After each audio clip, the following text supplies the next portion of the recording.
So something that we do in the boot camp as a way of getting ourselves to relax and get ready for our live session together is we do a breathing exercise. And so let's do that breathing exercise now. We start each live session of the Valuation Masterclass Bootcamp with a breathing exercise to help us relax and leave our busy lives behind. So I wanted to talk briefly about this book, Stocks for the Long Run. And that's me in my office where I got lots of books. And my question to you is, what long-term return do you expect for US stocks? I want you to type that, just your best guess, in the chat.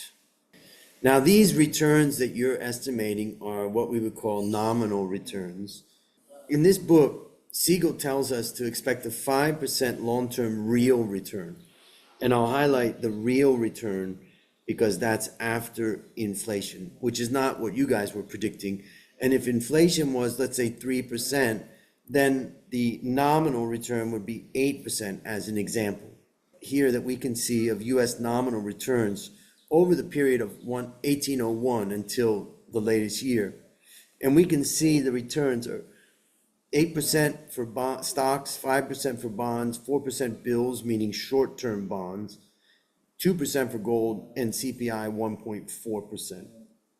Now, if we adjust it for inflation, in other words, this is real returns, instead of 8%, we get 6.9 for stocks, 3.6 for bonds, bills 2.5, gold 0.6, and dollar minus 1.4. In other words, it's loss value. And we can see that real returns, when inflation is high, is going to get to almost negative for short-term, or let's say neutral, meaning that short-term bills just keep up with inflation. Long-term bonds outpace inflation, but only by a small amount, 2.6.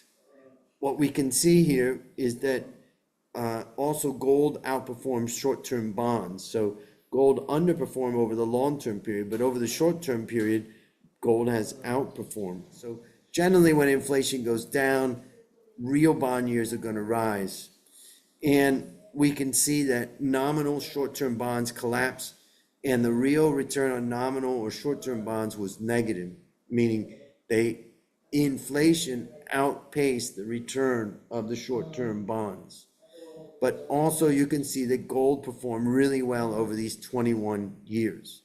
I wanted to talk briefly about our style guide because we want you guys to start working today on the template and all that. And don't change the font or the font size. If your text is too long, you've got to cut down your text. This is the hardest thing when writing, and that is less is more. Keep it simple and clear. Assume that the reader knows nothing about the company or the industry, and they know just basic finance. It's much better to explain things. Talking about how revenue is going to double is more easier to read than throwing out a lot of numbers. And so I just want to, highlight that it's not all about the numbers, it's about the story. And that's a lot of what we'll be learning in the bootcamp. So I want to just reiterate friends for life. That's what we're trying to do in the bootcamp. And it's time for your first team meeting.